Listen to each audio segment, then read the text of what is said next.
Welcome to the Butterfly Effect. I'm Chris Horner. This is Paris-Roubaix 2023. 256 kilometers, about 160 miles in total distance, and 29 cobblestone sections here at today's Paris-Roubaix. Now when the action starts, there is breaks, attacks going left and right for basically the first 100 kilometers of today's Paris-Roubaix, but nothing can get away. Alpecin de Koninck is incredibly aggressive and they're following the attacks left and right all over the place. And at times they're actually making the attacks with just two riders up the front, with Alpecin de Koninck being that aggressive in the early part here at Paris-Roubaix. Now, at about 173 kilometers to go, we're going to get four riders in the front break. UAE Team Emirates backs gets up there. Derek Guy from Israel Premier Tech's there. Jonas Koch from Bora Hansgrohe's there. And Juri Hallman from Movistar. Four riders go up the road, and we're just getting ready to go into the first cobblestone section. When we reach this cobblestone section, we start seeing all the crashes come into play. And once we get into the second, third cobblestone section with 150 kilometers to go, this is where we see Peter Sagan, Total Energy, go down in a crash. And Peter Sagan goes down hard on the left side of the road. The guy is not in a mood right here. He's in the deep mud. Hopefully it took a little bit of the impact away for Peter Sagan, but that looks like that's going to end his Paris-Roubaix and his classic campaign here for 2023. His last professional World Tour classic race right here ended with this crash. Now up front, we start seeing Alpecin de Koninck really wrap around the front of the peloton. They got six guys up there. They want to control the pace. If you guys saw the women's race yesterday, you saw where it wasn't controlled at all, and it was a massive breakaway that went up the road. All the big teams back there like Trek Segafredo and SD Works chased like crazy to try to bring that group back, but they stayed off all the way to the finish to have the Canadian Alison Jackson win Paris-Roubaix in immense, powerful force of energy that she put in with under 10 kilometers to go to hold off that group behind. So that was a big time move. Now today, when we see Alpecin de Koninck on the front, this is what they're doing. They're trying to control the chaos, keep Mathieu van der Poel in good position, and Jasper Philipsen, their sprinter, in good position going through all the cobblestone sections. They'll calm the race down from all those attacks that happened through the first 100 kilometers of this race. Now the chaos is all happening behind Alpecin de Koninck through each of the cobblestone sections as we see crashes all over the place. But Alpecin de Koninck are out of trouble. Ineos got up to the front and they did some controlling too. And then with 130 kilometers to go, we're going to see some bad luck for FDJ Stefan Kuhn.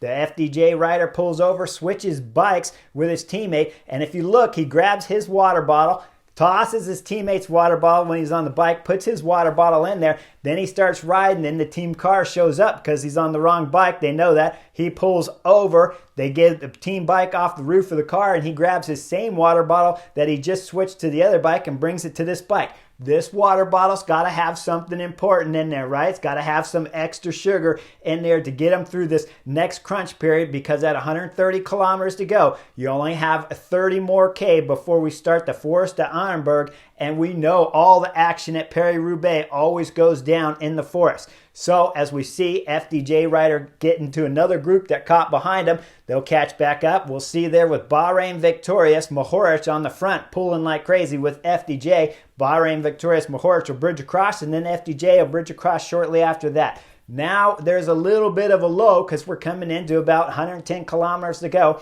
And this is when some bad luck starts striking Wout van Aert. He'll pull over, get a bike change, and then he'll get back up to the peloton. But while that was happening, with both Ineos and with Alpecin de Koninck hopping off the front, there's a little bit of chaos, so things started to slow down, and then we started to see an attack of 6-7 riders going up the road. While Wout van Aert was coming back, we see up front that it's Alpecin de Koninck drilling in on the front, trying to get things back under control. So you know the big guy, Wout van Aert, had to do a little bit of work to get back up to the front.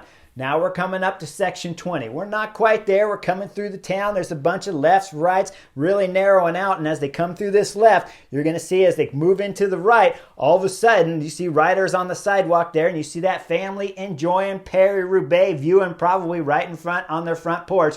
And you see the husband grab his kid and start to slide his kid's chair back. And then you see the mom, she starts to get up and scoot that chair back too, because riders are on the sidewalk right now because Jumbo-Visma are going full gas, getting ready to blow this up. Now we're coming into section 20, and Jumbo-Visma just gets on the front and starts blowing it up with Wout van Aert, Christophe Laporte, Mathieu van der Poel is there, and guess who's there? John Degenkolb DSM. We look just a little further back. It's FDJ, Stefan Kuhn, but he's got to come around his teammate and close the gap and do a big time effort. We look a little bit further back. Who do we see back there? It's Mads Pedersen. He's trying to close the gap, but he's too far back. The next group that's coming is being led by Ineos, and we got Ineos' Filippo Ganna, who's a big-time favorite here at Paris-Roubaix, trying to close this gap. Now let's back the camera up just a little bit where that family was, because I want to show you something in the picture. Off there to the left side of the road is going to be Mads Pedersen, Trek Segafredo, and he's about 30 riders back. That's why he missed the split when we came into section 20 here. And when we look just in front of him,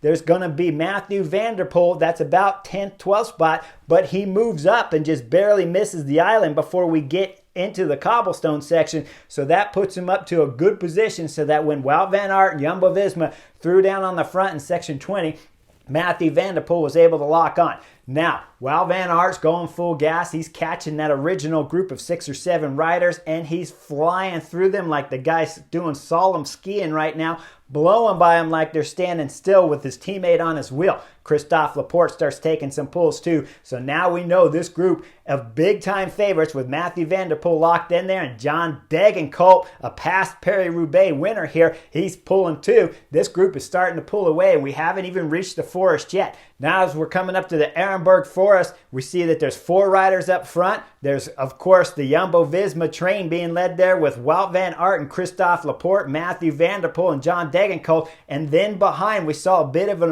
emergence with Mads Pedersen's group and with Filippo Ganna's group. So that's 4 guys going in and then leading us in. But then all of a sudden, they're going to become 3 because Derek Geese' front tire is going to blow out. He will keep it upright, but then things start getting exciting because we see the puff of smoke from everybody celebrating there, and all of a sudden there's a crash in front. Now Mads Pedersen will be in front of that crash but there's bodies and bikes all over. You look on the right side of the road, it's stacked with bodies. The center of the road is completely blocked. The left side of the road, Casper, Asgreen, Soudal, Quick-Step riders down. And once the cameras move a little bit forward, we see it's the number 1 plate there of Dylan van Baarle for Jumbo-Visma. He won last year, and now the race winner with the number 1 plate is out, but Wout van Aert and Christophe Laporte are up the road, and they only have one Albacine de Koenig rider with them in the form of Mathieu van der Poel as they exit the cobblestones. Now, behind what was happening, I told you Mads Pedersen was throwing down, but then slightly behind him, it was Filippo Ganna that was leading the next train, and he's got 2 Albacine de Koenig riders on his wheel. Those 2 riders, we're talking Jasper Philipsen, and he's on fine form here for Albacine de Koenig. And then they got one more rider in there, Gianni Vermeersch, who's the 3rd rider up front in this group, because there's 2 in this group and 1 Mathieu van der Poel in the front group. Now, as we start seeing when they exit, all of a sudden, Christophe Laporte in that group up there with Wout van Aert has a mechanical and has to pull over and get a new wheel. That's going to cause the Frenchman to lose this front group for temporarily anyways at this moment. As the Frenchman's getting his back wheel changed, we're going to see Mads Pedersen go through as he's trying to close up on the Wout van Aert group. Now we see Wout van Aert catches the original group of 4 that only had 2 riders left when they came out of the forest, and that'll bring everything together for Wout van Aert to have a shot here at winning Paris-Roubaix. Only problem is, we look up front, Wout van Aert's looking back, He knows he's got Christophe Laporte there, and he's hoping he's got a fast wheel change or can get the problem fixed and get back up there. So they have multiple numbers. When we look up front too, it's Mathieu van der Poel, and guess what? He's looking back too. because of course he's heard on the radio that he has two teammates coming in the group back there with Filippo Ganna. So you know, without these two riders wanting to work full gas and they're backing off the throttle some, that we're going to see some regroupment. Well, Mads Pedersen is the first to come back onto this front group. And then shortly after that, Filippo Ganna, along with Max Walscheid's help, they're going to bring this group up. Once they do, they got a solid group, just under 15 riders up here. And Christophe Laporte is chasing solo back there, trying to close the gap. He's at about 30 seconds, but the Jumbo-Visma rider's not having much help because he's by himself, and up front, they're drilling it with three Alpecin Deceuninck riders. Now, Wout van Aert, from this moment, remember, he had a bike change. He'd been pulling on the front, caused the selection here, destroyed everything going through the forest, and now he's going to be sitting on because he has Christophe Laporte, but Alpecin Deceuninck are going to start riding pretty hard with Gianni Vermeersch up there, and so this group is going to start extending away. We'll see Christophe Laporte get caught from the group behind, which has his teammate in there, Nathan Van Hooijdonk, and then those two guys are going to throw in an acceleration. So Nathan Van Hooijdonk first goes up the road solo. Christophe Laporte comes up to him quickly enough with Florian Vermeersch from Lotto Destiny, and those three riders now are still trying to catch the front group. So Wout van Aert's got the Christophe Laporte, Nathan Van Hooijdonk card to pull in his back pocket. That's why you don't see Wout van Aert doing much work up in this front group. Now it's around 50 kilometers to go, and this is when Mathieu van der Poel starts going to work. He starts throwing in attacks all over the place, folks. It is impressive. He is sliding the bikes through all the gravel turns on the cobblestones and somehow holding it up. He comes out of one cobblestone section, runs the berm up on the left turn there, and keeps the bike on the ground and back onto the cobblestones and accelerate. With each one of his attack, though, Wout van Aert covers them with what looks like pretty ease to me when I'm sitting on the Chesterfield, but it can't be that easy because when we look at the back, all those guys that are just the riffraff up here in this front group are starting to come out the back. I'm sorry, guys, but Mathieu van der Poel is putting on a show up here with Wout van Aert covering every move, and we start seeing this group get reduced down to 7 riders at the front. Now, those 7 riders, they're solid guys because we're talking Stefan Kuhn, Jasper Philipsen, Ganna, Mads Pedersen, and John Degenkolb, of course, with Wout van Aert up there too. 7 guys are going to put on a display of force. When we see the little rise in the hill there, Mathieu van der Poel throws in one more big attack. Stefan Kuhn, who was just behind Wout van Aert, who is still on the wheel of Mathieu van der Poel. Stefan Kuhn's pulling off to the left, and you see the ugly face coming out of the Swiss rider as the gap starts to open up. Now, it takes a lot of work from the group behind with Filippo Ganna, Stefan Kuhn, and of course John Degenkolb in order to be able to close up on this gap back up to the 2 race leaders. Now everything's still together, and we start going into the 4th cobblestone section left here at Paris-Roubaix, and it's the Carrefour section. This is the famous one where all the big attacks come to finally decide Paris-Roubaix winners more often than not. Legendary section here at Paris-Roubaix. When we come into the section, look at the front rider. Jasper Philipsen's at the front. Look at the last 2. It's Mathieu van der Poel followed by Wout van Aert sitting 7th wheel. Now, as we come into the right turn, Jasper Philipsen's flying. Look at the gravel all over the place as he's off the cobblestone trying to cut this right turn, sliding all the way through the corner, and he pulls it out. Then we go into the left, same thing. He's dodging the left corner big time. As we look back, it's Mathieu van der Poel sliding up on the outside left, and Wout van Aert's following him. Only problem is when they come out of the turn, Mathieu van der Poel's getting ready to throw an acceleration, but Jasper Philipsen shuts the door on his teammate, not knowing he's there. Right after that, Jasper Philipsen pulls back up to the center of the cobblestones, and John Degenkolb is on his wheel. Now we're coming into another time when Mathieu van der Poel's getting ready to throw in another big attack. When he does, John Degenkolb moves over to the right to get on the smoother dirt part. As Mathieu van der Poel's throwing in his attack, he's going between Jasper Philipsen, who's up front, and John Degenkolb, who's slightly to the right. Mathieu van der Poel throws in an acceleration, and at the same time that he gets up to the back wheel of his teammate, Jasper Philipsen, his teammate shuts the door hard to the left. This causes all 3 riders to tangle up, but it causes John Degenkolb to get the shoulder big time from Mathieu van der Poel and get pushed off the road. Then John Degenkolb's front wheel starts to chatter as we see it. just kind of trying to hold traction there as the German rider's trying to hold it up. And then he catches the spectator's pole. The spectator had his flag, his massive flagpole up there that we see all over the place, planted into the grass there as John Degenkolb's front wheel catches it. That stops his bike instantly, and he comes flying off the bike. Now, was there anything wrong with the spectator having his flagpole up here? Absolutely not. He was way off to the side of the road, but because Jasper Philipsen moved so hard over on Mathieu van der Poel, and Mathieu van der Poel so hard over there on John Degenkolb that he's completely off the road, hoping for any kind of miracle to pull this out, and a flagpole isn't going to be the miracle that the German rider is looking for. So his chance of winning Paris-Roubaix is out the door as we see him rolling down the road. Now, while that was happening, look over to the left side of the road there on the cobblestones, because Wout van Aert was throwing in his acceleration once he saw all the chaos happening to the left front of him. The big Belgian rider is fully on the pedals, throwing down hard, and Mathieu van der Poel closes up the gap to Wout van Aert.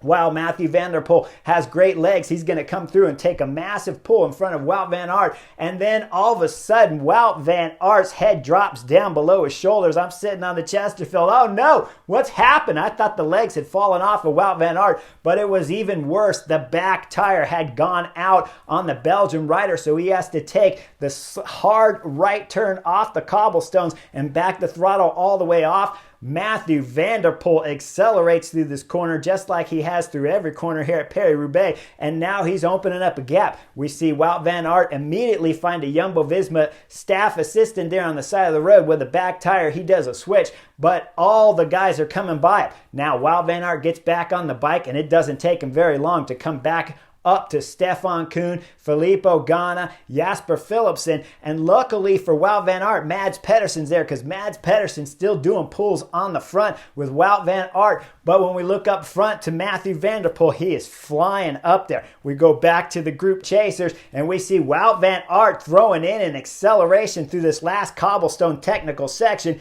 This will dislodge Filippo Ganna and Stefan Kuhn, whose legs are just giving out here with 7 kilometers to go at Paris-Roubaix. Now we got 3 riders chasing 1, and when we go back up to Mathieu van der Poel going through this section with 4 kilometers to go, as he comes through the right, he overshoots it, swings way outside, and just barely misses the pylon. As you see his pedal just barely going over the top of the pylon there. The Dutch rider has managed to save it, and he gets back on the pedals like nothing has affected him. Guys, he's had his bike flying in every direction, up on the grass hills, through the gravel roads. He's been attacking up hills, flat hills, every direction possible. Now he's pulling out crashes that would have taken anybody down, and it's not affecting the Dutch rider as he's going full gas. We look back, and all of a sudden, Wout van Aert has Mads Pedersen on the front and throws in his own attack just under 3 kilometers to go. As Wout van Aert throws in the attack, there goes Mads Pedersen, Trek Segafredo out the back.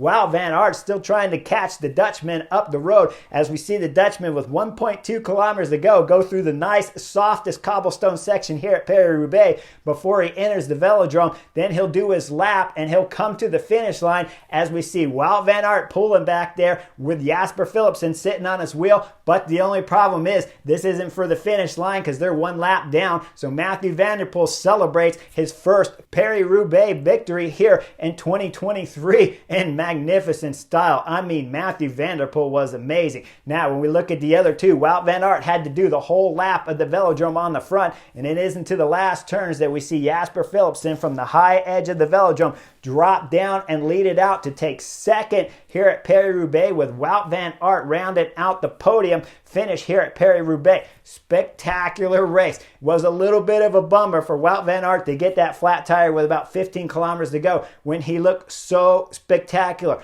But even worse than that, John Degenkolb, man, did you look fantastic today and look like you had a very good shot here of winning Paris-Roubaix if it wasn't for just 1 flagpole and 1 Jasper Philipsen moving hard over to the right.